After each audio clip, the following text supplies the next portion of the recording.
Ladies and gentlemen, good day and welcome to the Axis Bank conference call to discuss the Q4 and financial year ending results as on 31st March 2022.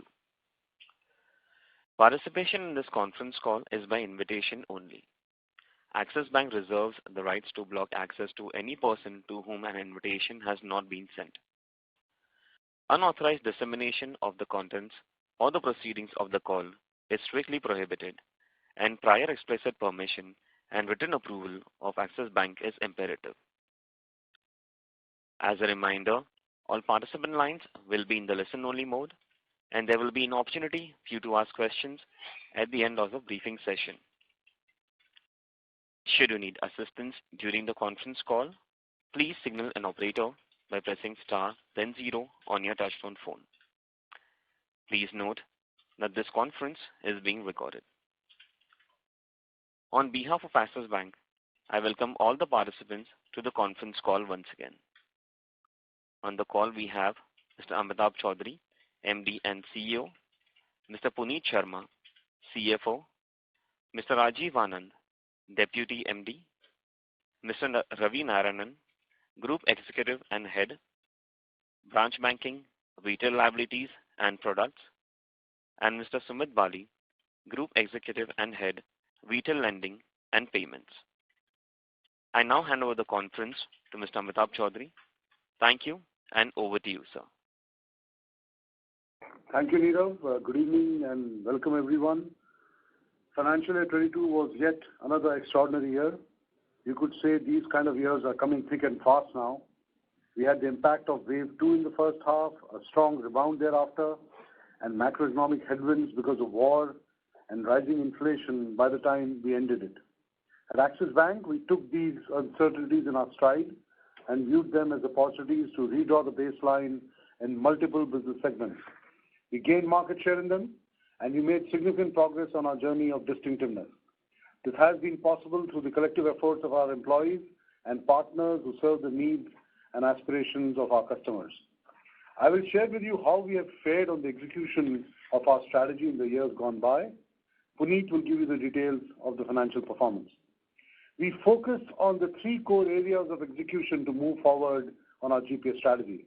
The first one was deepening a performance-driven culture, second was strengthening the core, and third was around building for the future. Let me now discuss each one of them in further detail. On deepening of the performance-driven culture, growth has accelerated across the bank, driven by a culture of high performance and relentless execution. First, we have lifted the growth trajectory. Our CASA deposits have grown at a CAGR of 15% in the last 3 years and 16% year on year in financial year 22, led by our focus on granularization and premiumization of deposit franchise. On advances, we continue to grow faster than the industry, with overall advances growing at 15%, while the growth in our focus segments, comprising mid-corporate, SME, small business banking, and rural, has been higher at 17% CAGR in the last 3 years. On credit cards, we are seeing huge customer interest in our proposition. We have grown 26% over last year, and we issued a total of around 2.7 million cards during financial year 22. We have gained significant incremental market share of 31% in 11 months financial year 22 on merchant acquiring business. We are the second largest merchant acquiring bank in the country with an installed capacity of 9.52 lakh terminals. We have built our Burgundy franchise to be one of the top brands in wealth management space. We now have an AUM of rupees 2.6 lakh crores, growing at a strong 25% CAGR in last 3 years. Second, we are improving our profitability metrics. Net interest income has grown at a CAGR of 15% in last 3 years, despite the COVID challenges. PATA CAGR has been 41% in last 3 years. Our subsidiaries continue to deliver industry-leading performance and remain an integral part of our One Axis strategy. They delivered 51% CAGR in profits in the last 3 years, crossing the rupees 1195 crore mark and contributed 80 basis points to Q4 financial year 22 annualized consolidated ROE of around 6.67%. I would like to reiterate that our aspirations are bigger and we continue to work to raise our performance on margins. Third was around fostering a winning mindset. There is a positive cultural change in the bank and in our ability to stand out in the market. This is reflected in Axis Bank delivering many industry firsts and winning external recognitions for its performance. During the quarter, we were awarded IFR Asia's Asian Bank of the Year and the India Bond House Award for our breadth of coverage and depth of expertise in the Asian investment banking space. In slide 5 of our presentation, we have listed our awards and achievements across various segments. The winning mindset is also seen in our business performance with multiple all-time highs that we have recorded during the year. New granular liability relationships acquired have continuously trended upwards over the last 3 years, touching new highs. In quarter 4, we opened 2.4 million liability relationships, up 30% year on year, taking the total accounts opened in financial year 22 to new highs of 8.6 million, up 29% year on year.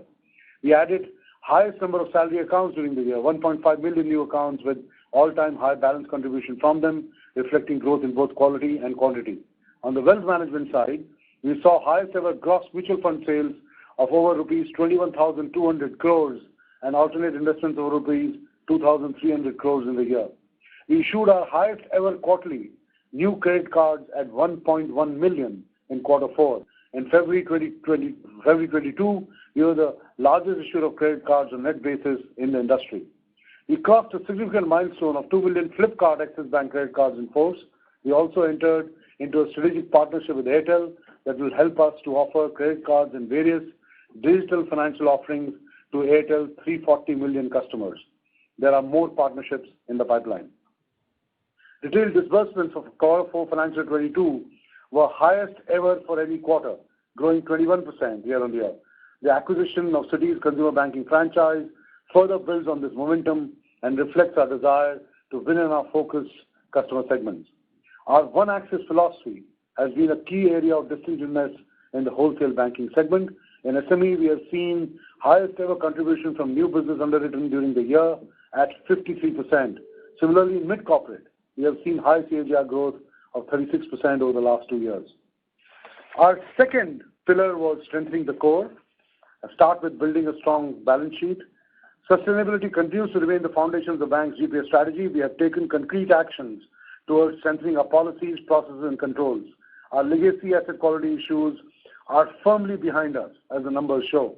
Bank asset quality is among the best in class. Net slippages declined by 0.42% and 1.15% on QOQ and YOY basis respectively, and credit costs declined by 0.12% and 1.16% on QOQ and YOY basis respectively. GNPAs, NNPAs, and BB book are down by 244, 133, and 57 basis points respectively in the last 3 years at 2.82%, 0.73%, and 0.75%.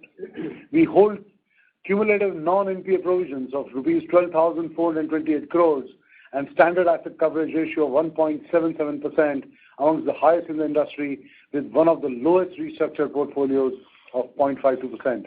Our balance sheet buffers remain strong with PCR of 35%. The bank's strong balance sheet and healthy capital with CET1 ratio of 15.24% ensures that we enter this cycle from a position of strength. Deepak Maheshwari, Bank's Chief Credit Officer, played a key role to help us establish the right underwriting framework and credit culture in the wholesale bank over the last 3 years. We had persuaded Deepak out of his retirement to guide us on this journey. He would be moving on upon completion of the contract on 30th April. However, he will continue as board member of Axis Finance. We sincerely thank him and wish him the very best. He has built a strong team that will sustain our credit and risk culture. Second, on strengthening the core was around building our next generation technology architecture. Technology is at the core of future-ready Axis we are building. We continue to make significant investments in building digital and new age tech capabilities, invest in talent, and work on transformation projects across our businesses. Our IT team strength has grown by 75% over the last 24 months with focus on modern engineering skills. Overall, our year-on-year tech spend has gone up by over 2x. On cloud, our leadership continues. We have been the first among peers to create 3 landing zones, AWS, Azure, and GCP, to support our multi-cloud strategy. We already have 55 plus of our critical applications on cloud. Our efforts to modernize the core received external recognition during the quarter, with International Data Corporation recognizing the bank as Asia's best infrastructure modernization program at the 2022 Financial Insight Innovation Awards. We have built Data Stack 3, which is a cloud-based, real-time, flexible architecture covering structured and unstructured data. We now have a rich nudge library towards making customer journeys more impactful and personalized. Further, through our initiative on universal underwriting, we are building capabilities to underwrite a significant section of the lendable population in India. Our third thing around strengthening the core was organization-wide transformation projects to accelerate our GPS journey. We have 19 transformational projects being managed directly by our management committee members. The strong rhythm and rigor that we have built across our distribution engine, led by these transformation projects, are reflecting in our acquisition numbers. Now let me talk about building for the future. Investments to position ourselves favorably for the future continue. Digital continues to be an area of relentless focus. The impact of this is now visible across the business segments. This quarter, we launched new digital lending programs, including account aggregator-based lending, usage of alternate database underwriting programs, etc. New products that we launched continue to see good traction. BNPL witnessed quarter-on-quarter growth of 50% in GMV for the quarter. Retention rate healthy at 70%. Plus, digital merchant cash advance, a new product we launched in Q3 this year, targeted at small merchants, has witnessed 12x quarter-on-quarter growth in terms of volumes. 68% of our FDs are open digitally. We have launched new-to-bank FD opening on our platforms and also with our partners. We have now entered into over 80 partnerships at both product-specific level using APIs and wide-level banking. We have 300-plus APIs among the largest set of open banking APIs for external partners now. On UPI, our market share stood at 15%, and we manage more than 25 million transactions daily, with amongst the lowest rate of technical declines for emitter transactions. We now have 5.6 million non-Axis Bank customers using our Axis Mobile and Axis Pay apps. Our corporate digital project NEO has made strong progress, and the first journeys have gone live in Q4. The second pillar on building for the future was around bank-wide program to build distinctiveness. During the year, we launched Sparsh, our customer experience transformation initiative. This is a multi-year program to embed customer obsession across the bank and building distinctiveness. The Bharat Bank initiative is running ahead of timeline. The Bharat Bank segment delivered a strong 34% quarter-on-quarter growth in disbursements in Q4 financial year 22. We also achieved highest ever monthly disbursement in March 22 across all the major product segments. The bank is working towards expanding its footprint in rural and semi-urban geographies by using the existing BC network and leveraging the vast network of common services. Over 40,000 plus village-level entrepreneurs have been identified as business correspondents across 2,065 branches. ESG has bank-wide sponsorship. During the year, we saw an improvement in our ratings across assessment platforms like S&P, Dow Jones, MSCI, and CDP. We featured in the prestigious FTSE For Good Emerging Index for the fifth consecutive year in 2021. During the year, we entered into $300 million loan guarantee program with Guarantor towards accelerating the ecosystem in India. Also, we recently signed an initial outlay of $150 million partial guarantee facility agreement with the Asian Development Bank to support supply chain financing with focus on ESG and priority sectors. Further, the bank has also committed affordable finance of up to $150 million through Samrit, an initiative supported by the United States Agency for International Development towards strengthening India's healthcare infrastructure. Before I conclude, let me touch upon the key financial highlights for the quarter. Puneet will, of course, provide detailed updates. On a sequential basis, our performance has been strong. Key growth measures quarter-over-quarter are as follows. CASA growth of 7% period-end basis, deposit growth of 6% period-end basis, retail assets loan growth of 9%, Bharat Banking loan growth of 34%, fee growth of 12%, core operating profit growth of 8%, and PAT growth of 14%. This is all quarter-over-quarter. The above performance has been a direct outcome of our rigorous execution of GPS strategy over the past 3 years and the initiatives that I just highlighted in the earlier themes. In closing, we have strong momentum going into financial year 23, and we will continue our steady upward movement on business and financial metrics. There is a positive cultural change within the bank. We remain optimistic and confident about our future. I'll now request Puneet to take over. Thank you, Amitabh. Good evening, ladies and gentlemen. Thank you for joining us this evening.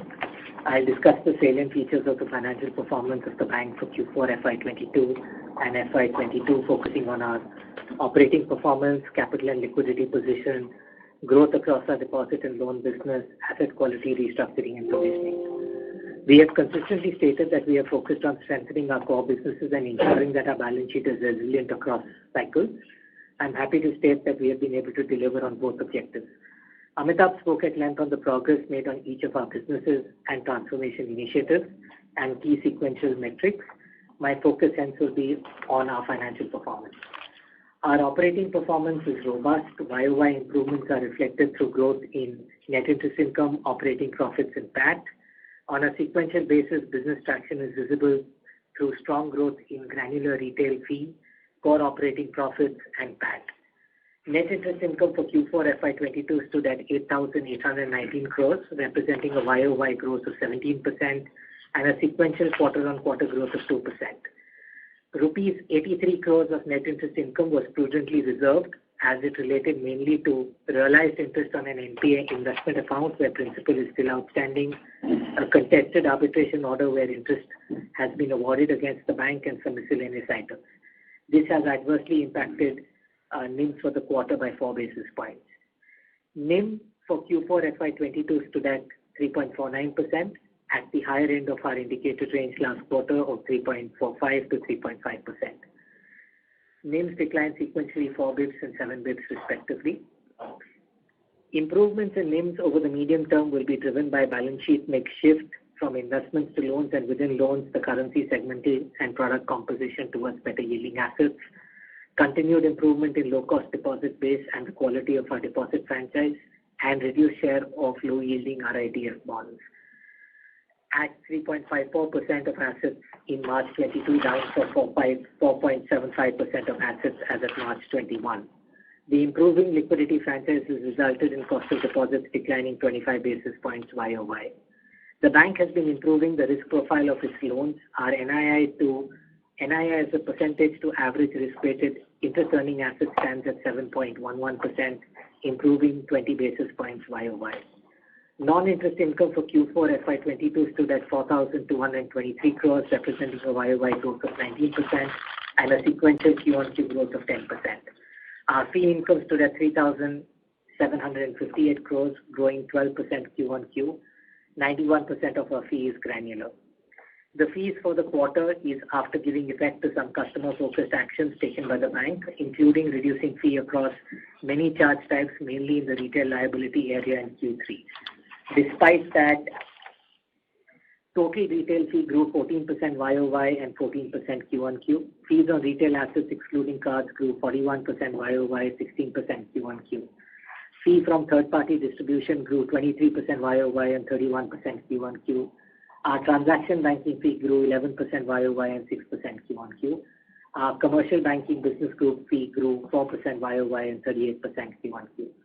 Operating expenses to average assets stood at 2.17% for Q4 FY22 within our indicated range of 2.2% that was called out last quarter, higher by 21 basis points YOY and 2 basis points sequentially.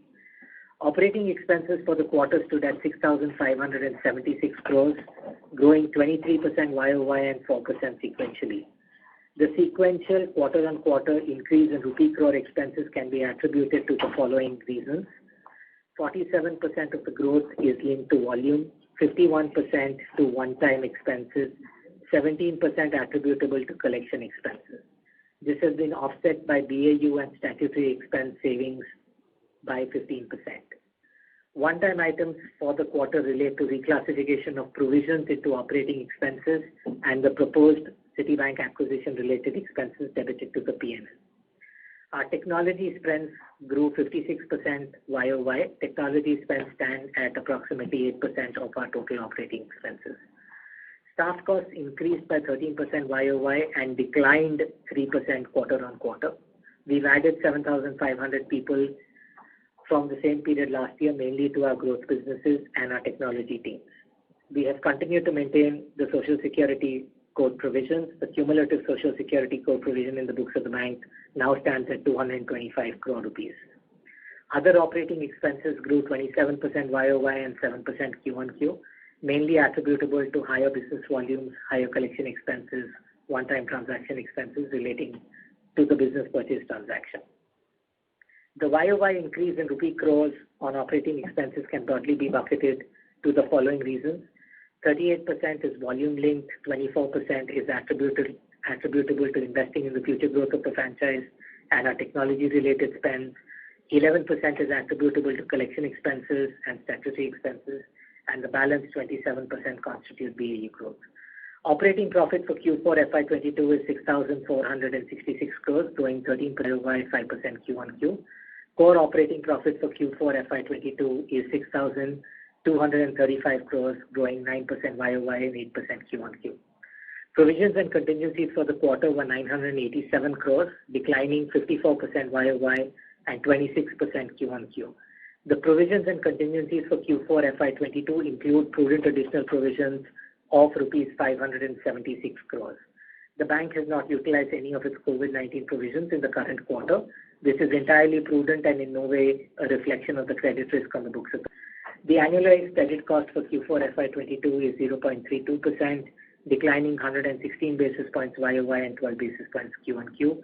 Profit after tax stood at 4,118 crores, growing 54% YOY and 14% Q1Q. Annualized Q4 FY22 ROE stood at 15.87%, improving 415 basis points YOY and 168 basis points Q1Q. The strength of our balance sheet is reflected through the cumulative non-NPA provisions at 31st March 2022 at 12,428 crores, comprising COVID-19 related provisions of 5,012 crores, restructuring provisions of 1,411 crores, which are at first bucket NPA rates, and weak assets and other provisions of 6,005 crores. Our provision coverage, all provision NPA plus non-NPA divided by GNPA, stands at approximately 132%, improving 1,188 basis points YOY and 212 basis points Q1Q. The bank is well capitalized in carrying adequate liquidity buffers. Our total capital adequacy ratio, including profits for 12 months ended 31st March 2022, is 18.54%, and our CET1 ratio is 15.24. The prudent COVID provision translates to a capital cushion of 60 basis points over and above the reported capital adequacy. Our average LCR ratio for the quarter was 116%, increasing sequentially by approximately 150 basis points Q1Q. Our excess SLR stands at 96,109 crores. The risk-weighted assets of the bank as of 31st March 2022 stand at 61%, compared to 63% as of December 2021 and 64% as of March 2021. This improvement in RW is reflective of the quality of the business being done by the bank. Growth across our liabilities and loan franchise. Amitabh discussed the strong progress made on the liability franchise in his opening remarks. Please refer slide 21 and 22 for further details. Our overall loan book grew 15% YOY and 6% sequentially. The loan book continues to... There are more than 20 parties in the conference. With retail advances constituting 57% of the overall advances, corporate loans at 32% and CBG at 11%. The retail book represents healthy characteristics with 80% of the retail book being secured. Retail loan book grew 21% YOY and 9% sequentially, led by secured products like 18% YOY, LAP at 29% YOY, and our small business banking business growing at 60% on a YOY basis. Disbursement to unsecured products continued to grow, with personal loan disbursements growing 23% YOY and 24% Q1Q. Wholesale banking. We have progressed well in our endeavor to build a profitable and sustainable corporate bank. The wholesale book grew 4% YOY and was flat quarter on quarter. Details of rating composition, incremental sanction quality are set out on slide 41. We continue to have strong positioning in GST and RTGS payments with a market share of till 9%, approximately 9% each. The offshore wholesale advances, which are largely trade finance related, grew by 42% YOY. The growth in our overseas corporate book is primarily driven by our GIFT City branch exposures. 96% of the overseas standard corporate loan book in GIFT City branch and 94% is rated A and above. Our commercial banking book grew 26% YOY and 13% sequentially. Our commercial banking card deposits on a quarterly average balance basis grew by 25%. The overall fee from the CBG business increased 38% sequentially. CBG customers contributed 24% to our Burgundy franchise in terms of Q4 sourcing. Each of these reflect the quality of the strong relationship-led franchise we are building. Our ECGLS share is low and dominantly to ECGLS 1 and 2. Asset quality metrics in the CBG segment have held up well, with net slippages of 85 crores, negligible restructuring, and substantially improved provision cover for this segment to 75% as of March 2022 from 52% at the end of March 20. Coming to the performance of our subsidiaries, detailed performance of our subsidiaries is set out on slides 70 to 76 of the investor presentation. The One Axis strategy is playing out well. Subsidiaries contributed 80 basis to the consolidated Q4 FY22 annualized ROE of 16.67%. The domestic subsidiaries reported a net profit of 1,195 crores, up 44% YOY. This translates into a return of investment of 54%. Axis AMC has been one of the fastest growing AMCs in the last 3 years, with average AUM growth of 32% and 43% in FY22 and the last 3 years respectively. Axis AMC full year PAT grew 47% to 357 crores. Axis Finance delivered strong growth on a full service customer focused franchise offering retail as well as wholesale lending solutions. In FY22, disbursements grew 67% YOY. Around 31% of these disbursements are from the retail segment, with the retail book at 33% of total loans, up from 3% in the last 2 years. Within wholesale, focus remains on well-distributed granular book. 75% of the corporate book is A- and above in Axis Finance. Axis Finance's book quality continues to be strong with a net NPA of 0.46% and negligible restructuring, commendable for any NBFC in this space. Axis Finance's FY22 PAT grew 72% to rupees 364 crores with an ROE of 20% and a healthy capital adequacy ratio of 20%. Axis Capital continues to maintain its position amongst the top ECM segment. It completed 44 ECM deals. Its PAT stood at 200 crores, up 20% YOY. ROE improved from 16.4% to 32.8% in the last 3 years. Axis Securities, the broking revenues of Axis Securities grew 36% and 56% for Q4 and FY22 respectively. Its FY22 PAT was up 40% and ROE improved from 15.5% to 38.7% in the last 3 years. Our direct exposure to Russia and Ukraine domiciled companies and students studying in these geographies is negligible and stands at an absolute value of rupees 21 crores. Overall asset quality has been improving sequentially for the bank as we had indicated last quarter. The GNPA, NNPA and PCR ratios for the bank and segmentally for retail, SME and corporate are provided on slide 59. The GNPA at 2.82 improved 88 bps YOY and 35 bps QoQ. Net NPA at 0.73%, improving 32 bps YOY and 18 bps QoQ. At March 31st, 2022, we have nil net exposure to ILFS entities, the 3 future entities, Shrey entities that are being reviewed by RBI. Healthy provision cover of 75%, improving by 237 basis points YOY and 269 basis points QoQ. Gross slippages for the quarter were 3,981 crores, lower by 25% YOY and 4% sequentially. Gross loan slippage ratio for the quarter stood at 2.38%, improving 121 basis points YOY and 21 basis points QoQ. For the quarter, 54% of the gross slippages are attributable to linked accounts of borrowers which were standard when classified or have been upgraded in the same quarter. The bank has a rule-based write-off policy for its retail and CBG business.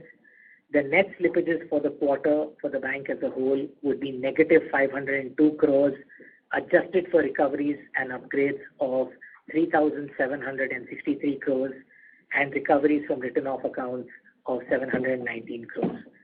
Consequently, the net NPA slippage for the quarter in rupee crore terms is 218 crores. declining 75% Q1Q and 88% YOY.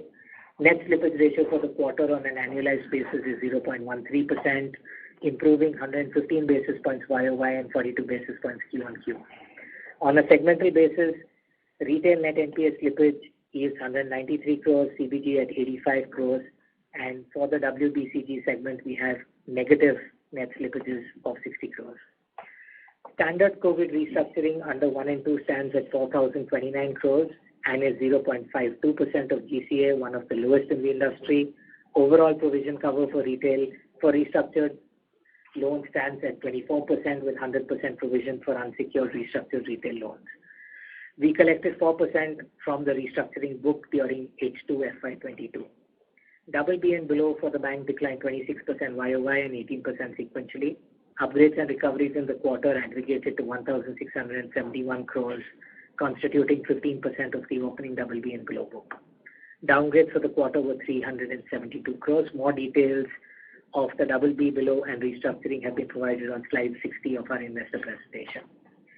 For the full financial year FY22, the key numbers are as follows. NIM stands at 3.47% as compared to 3.53% previous year. NII stands at 33,132 crores, YOY growth of 13%. Fee stands at 13,001 crores, YOY growth of 22. Operating profit at 24,742, YOY growth of 7.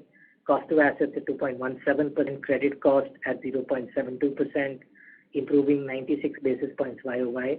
PAT stands at 13,025 crores, increasing 98% YOY. GNPA and NNPA declined by 88 and 32 basis points respectively on a YOY basis. ROE of 12.91% improved 536 basis points YOY. As I close, we summarize the bank's journey so far and the broad outlook on key performance drivers. Our balance sheet resilience is visible through strong capital adequacy, legacy NPA issues behind us with net NPA at 0.73%, limited restructuring at 0.52%. Consistency and quality of the granular liability growth is visible. Average CASA to average deposit ratio has improved to 43% on a month-end balance basis. It's up at 45%.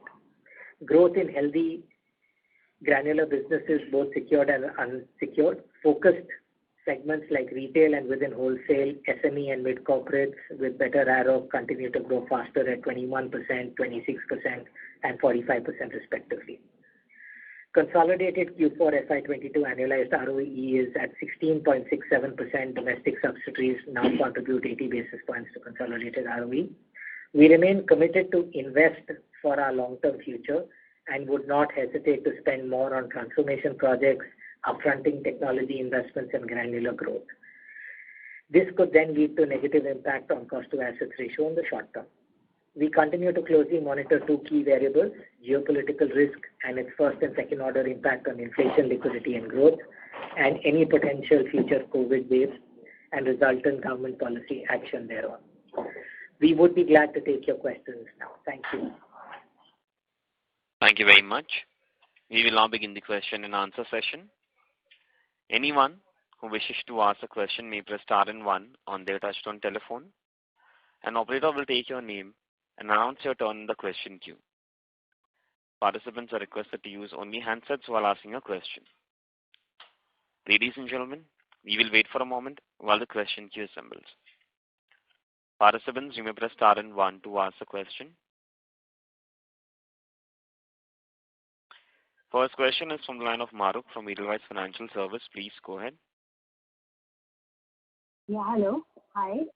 My question is, so I have 3 questions. Maruk, sorry to interrupt you. Your audio is not very clear. May I request you to speak through the handset? Yeah, can you hear me now? Not that clear, ma'am. But yes, go ahead. We'll try to decipher it. Please go ahead. Yes. So my first question really is that in terms of your cost to asset ratio, so the guidance you had given on standalone numbers of exit rate of 2% around in 4Q23, is that still applicable?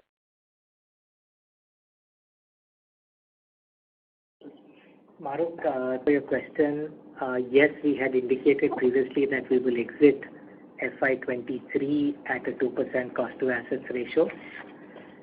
We've updated our commentary on the cost to assets, and like I said earlier in my opening remarks, we believe that this is the right time to invest for the long-term future of the franchise and make sure that we spend the right amount of money to deliver our transformation projects and get to upfronting our technology investments to support the granular growth you are seeing through the last few quarters. We expect in the short term expenses to increase. As of now, we are moving away from the 2% exit guidance that we have previously provided, and we will guide at a future date on what that number could be, but as on date, we are not offering a updated guidance to the 2% number. Thank you. And my last question is on your transfer of standard assets to ARC. Could you tell us what sector? Maruk, we've not transferred standard assets to ARCs. We have one transfer, which is an NPA of 215.78 crores that we sold to an ARC in the quarter. That NPA was fully provided prior to sale, and we have an aggregate realization of 63.4 crores against that sale. So that's net accretive to P&L. That is the only asset we have sold to an ARC. Okay, and just to repeat what you said, Shree and Future have a net exposure of 0 in your book, correct? Yes, Maruk, that would be correct.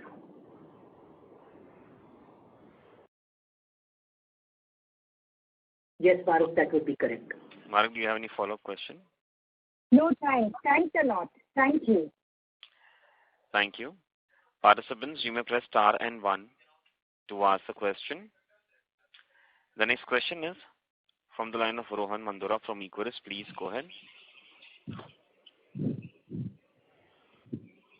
Hello. Go ahead, sir. You're audible. Thanks for the opportunity, sir. So in the opening comments, you indicated that the NIM expansion incrementally would be driven by mix changing on the asset side as well as some investment to advances. So, sir, if I do a back of the envelope calculation based on the LCR that you're disclosing of 116%, and there's a potential of 8 to 10 basis points of NIM expansion there. And other than that, on the loan mix side, how do we envisage the NIM expansion coming through? Like, which are the segments where we will look to grow faster? And also, would we look to take certain measured credit risk to increase the yields? So that's the first question. Thank you for the question. Two parts to the response, which is our focus segments as we look to grow. On the wholesale side, we've called out is the mid-corporate segment. We've already delivered strong sequential quarter growth on the commercial banking segment that we have. So on the wholesale side, those would be the two segments that we will continue to look to grow in a granular fashion. On the retail side, we have previously said that we are comfortable now taking on incremental unsecured exposure. That should be NIM accretive, but I just want to clarify that all of our incremental NIMs will be accretive even on a risk-adjusted basis. So it is not that we will add NIM and add credit cost. On a net risk-adjusted basis, we will see an accretion to the P&L. That will be the loan segment shift that we alluded to in the opening comments. Further, we could potentially also have a currency composition shift where the rupee book grows faster than the dollar book, accreting to NIMs as we move forward. So those would be the asset side NIM drivers other than our RIDF book reduction that we spoke of. So those are the three drivers to the asset side NIM and yield improvement. Sure, sir. So second was on the savings deposit. If you look at the number of accounts that have grown year on year, that's almost 35% increase. But if you look at the retail SA balances, that's gone up by 16%. So if you can share some details on how is the customer profile in terms of new accounts opened, and also what are the average balances there vis-a-vis the entire book average balances in the savings account? Thanks for the question. I think the way we look at savings account is that any acquisition that we do during the year has always a phase lag in terms of how they build up balances. The approach to the savings book is not to focus too much on the account, but at the customer who is behind that account. And our approach is to see that we kind of look at it in terms of product penetration that we want to do with them. That is reflected in the kind of profile of customers that we want to acquire. And as you would have heard Amitabh and Puneet talk of, we are trying to move towards a profile which is also inclusive of the premium, and therefore there is an uptick move in terms of the premierization that we are doing. And that gets reflected in the continuous growth that we are seeing in terms of the ticket sizes that are available. The savings account is also contributed towards the salary book. That is something that we are using as one of our focus areas as we go into doing some of the transformation projects that we are doing. And therefore, a combination of how we profile customers, how we scope the catchments in which our branches are, and look at including the premier segments also, plus an overlay of opportunities of salary corporates that we are catering to. So all this combines together to help us look at savings accounts. Thank you. Sure, sir. Thanks. And last, one data keeping question. How are we placed on the PSL?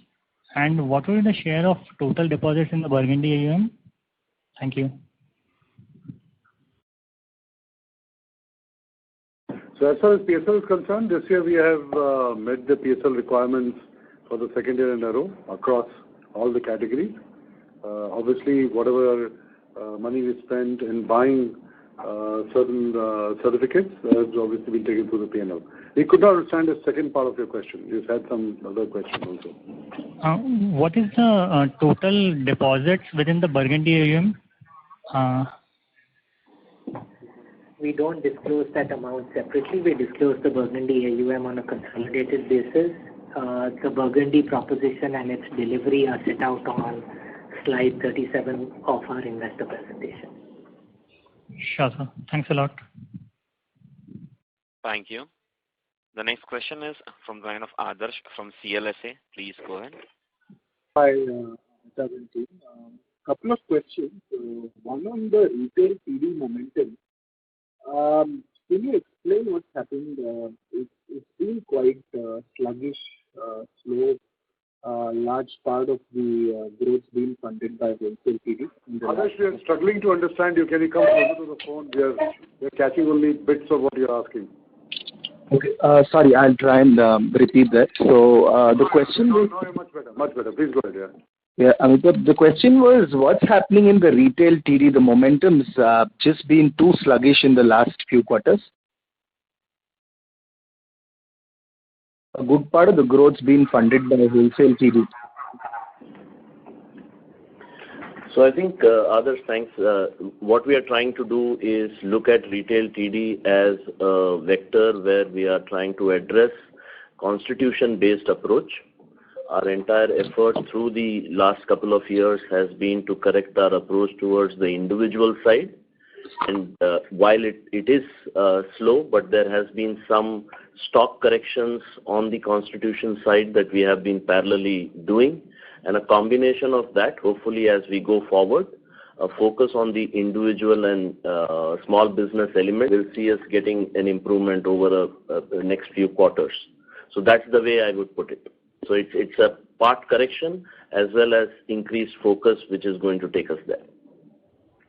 Sorry, can you tell me what correction, like what's the part that you felt needed a correction and how long is that journey? Because it's like one of the most important numbers that we were highlighting and it kind of been quite sluggish this year.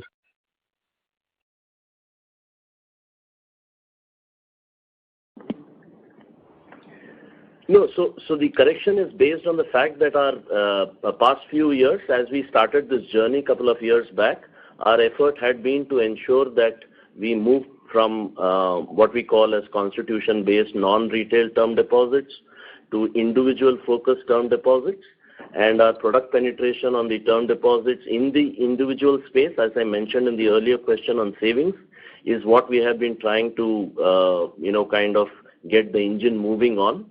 And as we push that engine of growth on the individual TD side, we are definite that over the next few quarters, the retail term deposits will also start delivering. So, Adarsh, what Ravi is trying to say in very simple words is that when we move towards consumption-based TDs, there are part of retail term deposits which are getting reclassified as non-retail term deposits as part of that journey to do consumption-based deposits. So when you look at the RTD, obviously that number is shows a lower growth, while an RTD shows a higher growth. So we are trying to correct it. But yes, the core growth, is there, but because of this reclassification, the number 10 is obviously muted. I hope you've got a drift of what we're trying to say. Yeah, and Amitabh, the other question, a feedback and a question which build up in cost run rates over the last few quarters. I'm sure you would know that we got to invest and it's a good time to invest. So what we're trying to understand is what's changed in a few months for you to not have visibility of how OPEX will pan out. Like what's changed in the last few months? No. So I'll tell you, when we get traction, for example, I'll give you, where we're coming from. When you start getting the traction which we are getting, say, in our credit cards or MAB or retail asset space, or when you are investing in some technology projects which we believe we are getting the results, you have a choice to make. One is that do we not go for that growth and kind of be in a middling range and not have those expenses in place, or you actually go and spend that money upfront to some extent, and it reflects in long-term, the right kind of return on equity, the right kind of returns for you. So that's a choice we are making. We have seen great traction in the last quarter, and we are asking ourselves, does it make sense to stick to that number, or does it make sense to actually, if the positives come before us, continue to spend and get, obviously much larger, longer-term benefits.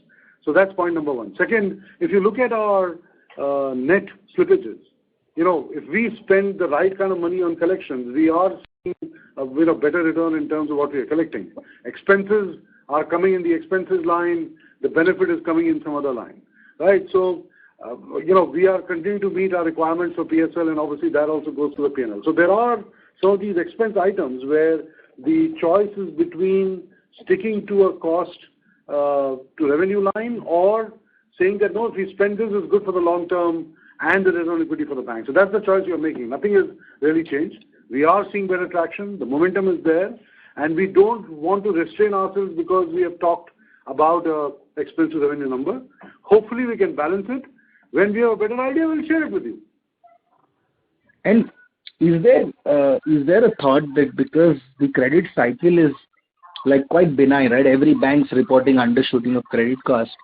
Use some of that to to spend and invest. Is that also a thought that's probably a driving force to allow you to spend a little bit more?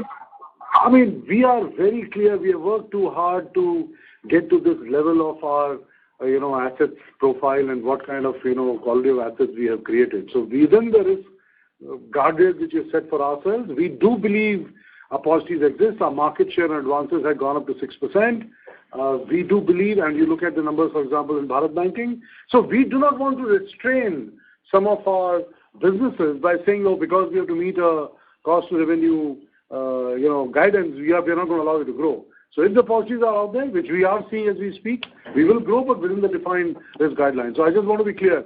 This will not be at the cost of putting on, riskier assets for the sake of doing it because we have to deliver a certain growth.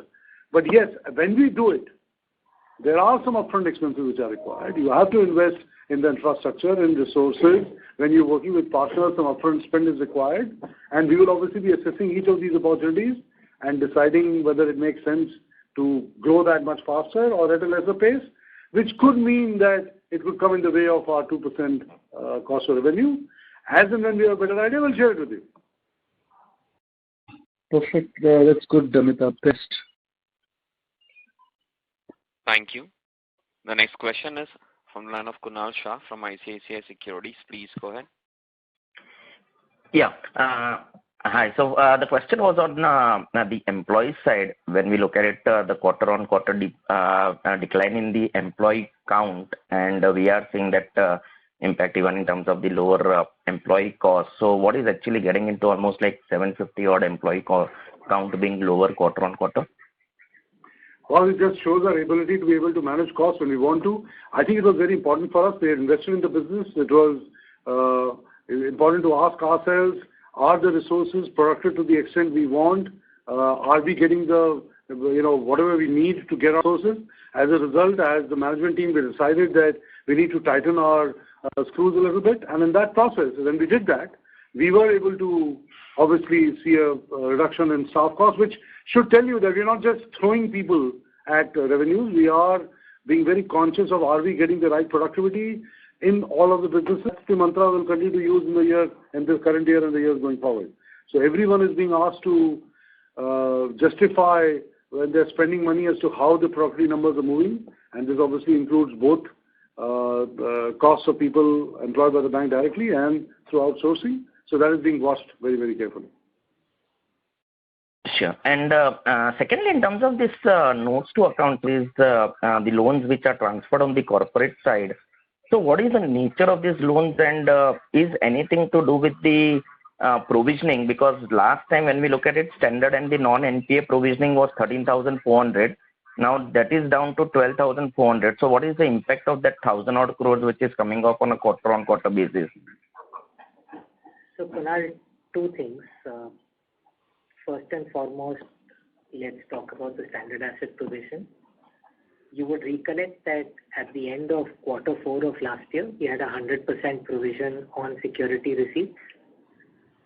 So we had a security receipt portfolio that carried 100% provision reported on a net basis. The reduction in the standard asset provision is nothing but a markdown of that portfolio. So we've netted the provisions off against the investments, and that has caused the reduction in both the SR figure as well as the standard asset provision number. So there is no utilization, it's a simple markdown. Your second question in the UFR of corporate segment assets transferred, first and foremost, they are standard assets that are transferred. Second is, if your reference is to the 5,008 crore number, it's principally our syndication business. It's loans that we underwrite and then syndicate by virtue of novation.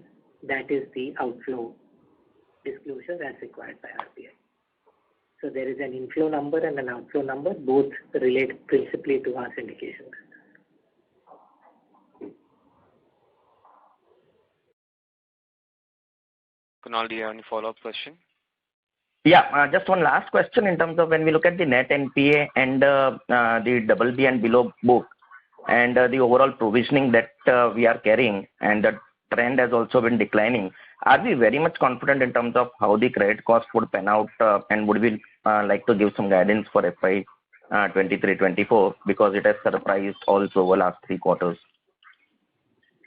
Kunal, before Puneet answers the question, let me just say that I want to emphasize the point. Today we have reached a point where we believe when we compare ourselves to some of the other players, our asset quality is best in class, our provisions are some of the highest, our restructuring book is the lowest.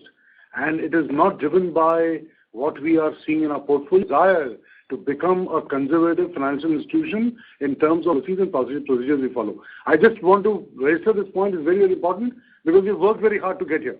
Puneet, now you want to add to the numbers. Kunal, I think Amitabh's covered the response to your question on guidance. We don't offer guidance. No, but having said that, maybe now we are well covered, so the confidence would also be high in terms of managing it well over next couple of years as well, looking at the last couple of quarters trajectory. Yeah. The boss, I've said in the opening remarks, and so is Puneet, no, we remain optimistic and are confident about our future. We have said it. Okay, sure. Thank you. Thanks and all the best. Yeah. Thank you. The next question is from the line of Parag from White Oak Capital. Please go ahead. Yeah, thank you. Just extending the cost to asset thing which you have mentioned that it is difficult to give any guidance, but just want to know that in near term, what happens to the return ratio. So what, main thing is, basically, let's say your cost to income ratio, kind of remains elevated for few more quarters or a year. Will you be able to manage the overall return profile through some other line items, or you think, that in a near term, the return ratios outlook also will kind of, come off with respect to cost of income ratio staying elevated? Thanks for the question. I think, one, we stay committed to the aspirational ROE of 18%, which we set out. We stay committed to the fact that we have visibility of 16.5% ROE. And despite our comments on cost, we believe both of our earlier comments stand steady over our plan period. Therefore, there is no revision to the ROE numbers that we are endeavoring for. Okay, not even the tenure in which you want to attain that? Like we previously said that we do our planning over a 3-year period. The aspirational ROE of 18% is over a 3-year plan, so 23 to 25. Visibility of 16.5 exists as on today for the plan period. Therefore, with that comment, we are not revising the tenor, operation or our visibility, despite continuing to invest in the business. Sure. Thank you, Buddy. Thank you. The next question is from the line of Jay Mundra from B&K Securities. Please go ahead. Yeah, hi. Thanks for the opportunity, sir. I have 3 questions. One is on your Airtel co-branded credit card tie-up. So clearly this is one of its own kind. Airtel does has a large captive customer base. If you can share the economics and what kind of milestones are you looking here for Axis Bank perspective?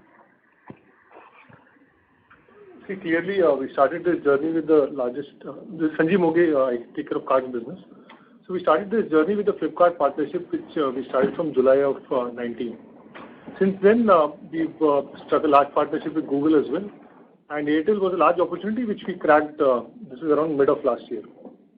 Since then, we were able to launch this card in a period of 6 to 7 months.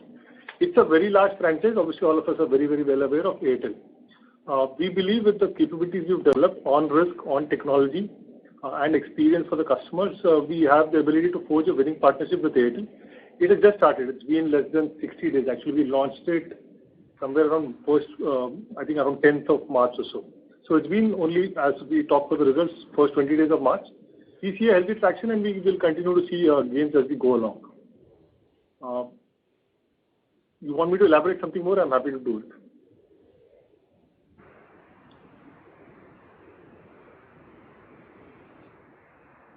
Jay, do you have any follow-up question? Yeah, so I do have. So, okay, sir. So, if you can highlight by within what period probably this product will become break-even, or is it any, how does it serve the entire ecosystem approach, kind of a thing? If you have an answer for that as of now, and has the Flipkart has already sort of got into the break-even zone, or how quickly can it get there? We don't discuss product level financials any which way on this call. I think what we should know is Flipkart has touched 2 million cards right now. It's part of our declaration this quarter, and we launched it in July of 19. Obviously, this period was also in the midst of COVID wave 1, COVID wave 2, etc. Those issues, if we don't anticipate, we anticipate Airtel to be at the same trajectory or faster than what we've seen on Flipkart. That's as much as we can put out right now. Sure. And second question, sir, if you can highlight the gross slippages, and you have given, of course, given the net slippages, but if you can give the gross slippages on corporate, retail, and SME, that would be very useful.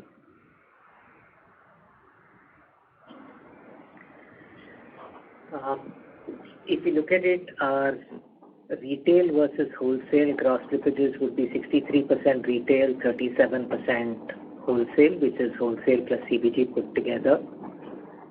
I would again like to point out the fact that against the 3,981 crore gross slippage number, we have recoveries and upgrades of 3,763 crores. We have recoveries from written off pool of 719 crores. Consequently, net for the quarter, we are negative 512 crores. If I ignore the recoveries from the written off pool, for the quarter, we have a net slippage of an absolute value of 218 crores. I think it's important to put the gross and the net in the same context.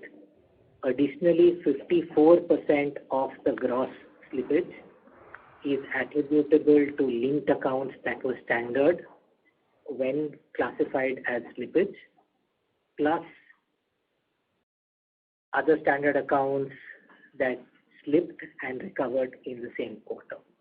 So that is the context that we would request you to read the 3,981 crore number in. Sure. And the last question is, sir, you have identified a few focus segments, which includes SBB and rural. And of course, we are seeing very strong growth there. If you can talk about this in slightly more detail, that is this sort of a low base and hence such a high growth? B, would this, I mean, rural is this what all products would it include? And SBB, I think, is a normal business banking, or is there anything more in these two products? Thank you.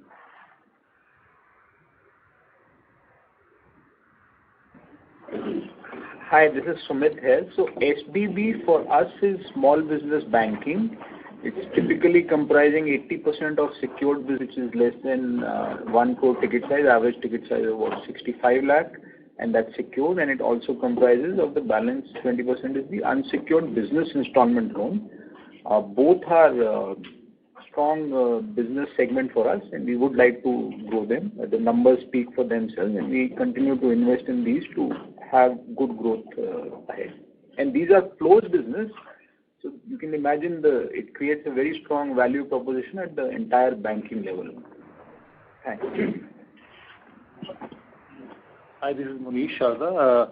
Rural is a part of a Bharat Banking initiative where we are trying to drive higher business growth in the rural and semi-urban markets in the country. The initiative covers all the products of the bank serving the segment of customers and the geographical segments in this market.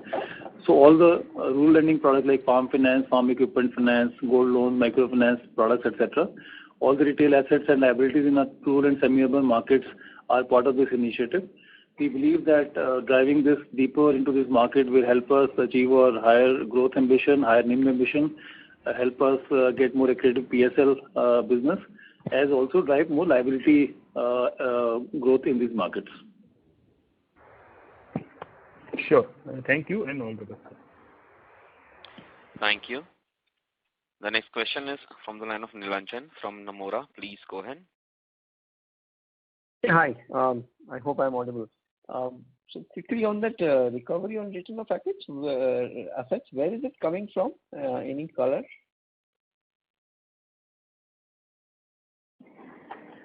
Hi Nilanjan, if I get your question right, you wanted to know where is the recoveries from the written off pool coming from? Yeah, it's a very large item. So any specific situation that we had because of which this recovery came through? Any sector? So Nilanjan, I think the way we would expect you to think about it, this is close to 65% from written off accounts have come in from the retail segment, and the balance is coming from the corporate. Broadly, it would be a couple of large accounts on corporates that have ended up being recovered. And in retail, it's broad-based recovery from the written off pool. Right. The reason for asking this question, Puneet, is, I mean, if you have been articulating that, we will not restructure more and we will basically take the hard path of reclassifying assets and the linked accounts as NPLs. So the question is, assuming this is the path we have taken, do you see more and more upgrades? At some point, the proof in the pudding, what you have been saying, has to materialize. So is there a steady run rate on these numbers that we might expect going forward? So Nilanjan, thanks for the question. I think the way you can look at it is in quarter 3, our recovery from written off accounts was 800 odd crores. We've done a similar number in the current quarter. Yep. So to our commentary that we've let accounts slip and then provided for them, but continued our endeavors to recover from the customers is demonstrated across multiple quarters of higher recovery amounts. We do think that that's something that we will continue to pursue on a go-forward basis too. The outcomes will get reported at every quarter end. Right. And accounting-wise, this sits under other income, right? Not in the provision line. Under the new RBI circular, it sits under the provision line. This is under provision. Okay. And there's one thing I kind of want to highlight. I mean, the guidance that you are putting out on ROEs. I mean, don't mind me saying this, but it's looking like a little 1 year roll forward every time. And I think if we have sort of been maintaining about 16.5 is what is visible, and the rest will come at certain conditions being met. Will we ever, forget about 18, but even getting to 17, is there a hope that we'll get there? So Nilanjan, I think the way you need to look at it is what I called out for FY22 full year performance. I had said that we are at 13%, which is 12.91% full year FY22. We were at 9% last year. So there is a 536 basis points improvement in ROE year on year, which in some sense should clearly substantiate to you that the journey is clearly underway. That's one. Mm-hmm. Second is, in the course of our call today, we specifically called out the fact that the consolidated bank ROE Q4 annualized is 16.67%, which again demonstrates the fact that when we said we had visibility of 16.5, there is demonstration of that visibility, fully taking into account that Q4 is sequentially a strong quarter, but it should give you comfort that when we say visibility exists, we meant visibility existed. To your last point that we have extended the guidance of 18% ROE by 1 year on a roll forward basis. Our GPS strategy is a 3-year strategy. We have consistently maintained from March 21 that we will get to the 18% ROE over our planned period, which was FY25. We stay true to that, and that is the aspirational number that we will work towards. So that's the 4 parts to your answer to your question, but I'm happy to take a follow-on if I haven't been able to address your question. Look, I'll take the follow-on offline. But a final question, it does look like the overall system is a little bit sluggish, irrespective of, inflation-driven capital requirements, etc. As a management or, driving business, which side of the balance sheet is getting more difficult, at least at this point in time? Is it the asset side or the funding side or the granular funding side? Well, from our perspective, as we stand today, nothing looks sluggish. But yes, as you very rightly pointed out, things are getting tough because of the war and the second and the third order impact of that. The driving force for us to get the numbers right finally would have to do with deposit growth. So we need to get that right. Once we get that right, we believe our engine can follow up with a certain amount of asset growth relatively easily. I mean, I'm not saying it is easy, relatively easy. So deposit growth is the key number for us, and obviously we need to drive it. We don't want to drive deposit growth just for the sake of it. We are very clear that we need to drive granular deposit growth, and that's what we're working hard towards. Do we see something today which is really bothering us, not as of now, but obviously we have to be very, very watchful. Everyone is, bringing the economic growth forecast down for India. Inflation is rising. Interest rates are, as predicted by a lot of people, are expected to rise. And the consumer inflation will hit people, which could reduce to lower expenditure, and so on and so forth. So yes, we are watching that space quite closely. Let's see how that pans out.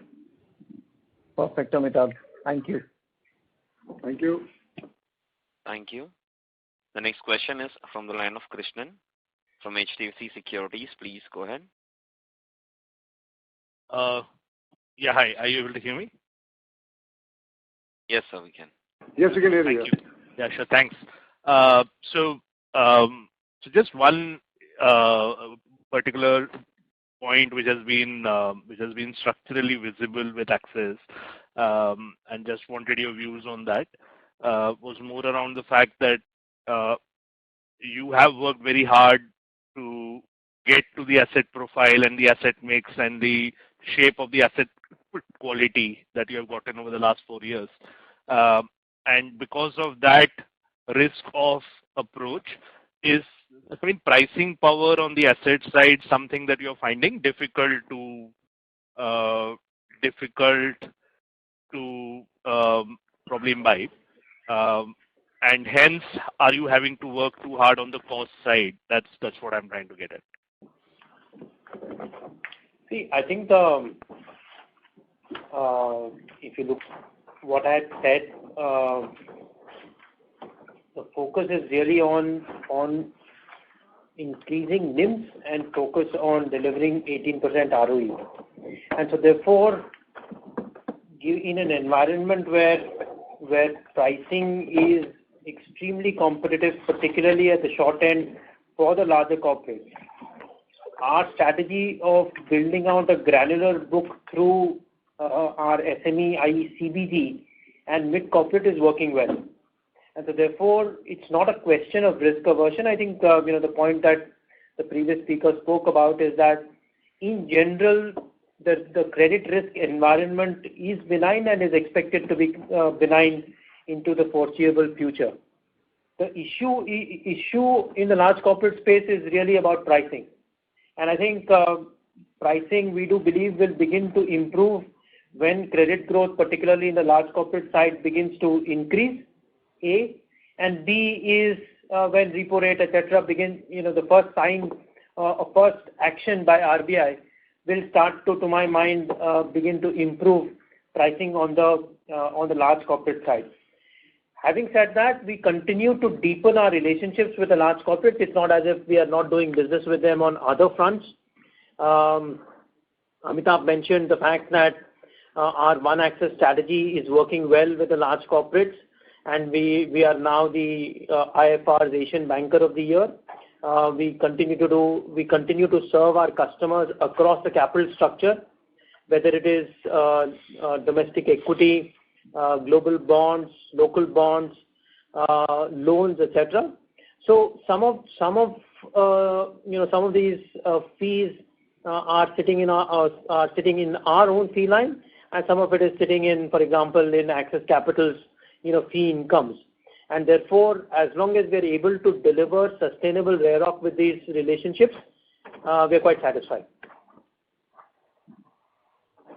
Okay.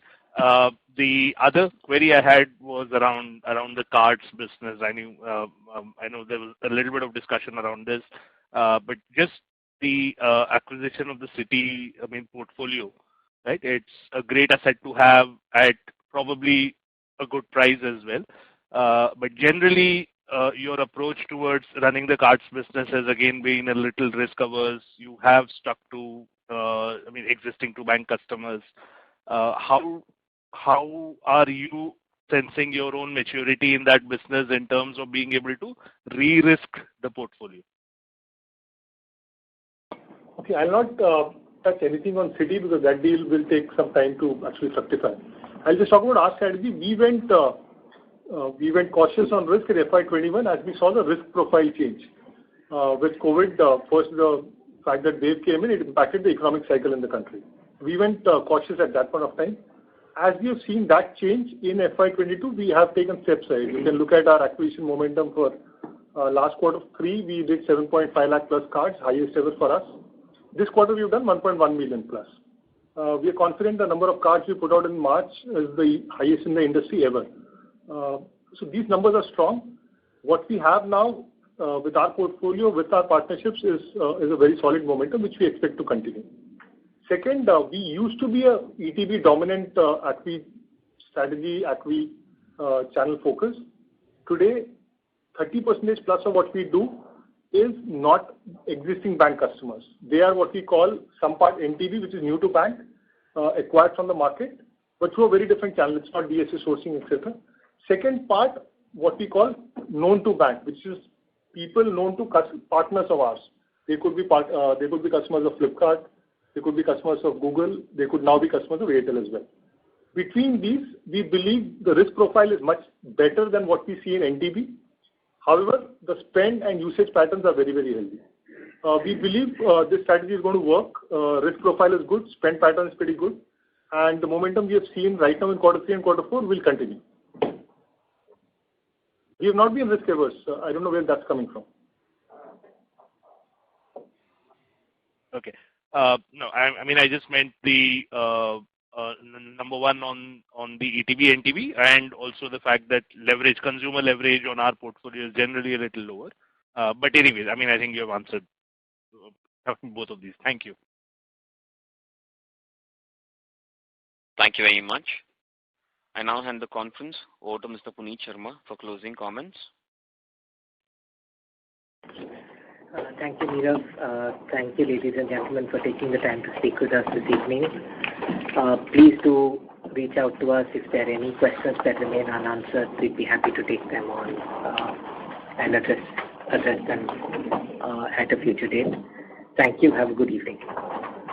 Thank you very much. On behalf of Axis Bank, thank you for joining us. You may now disconnect your lines.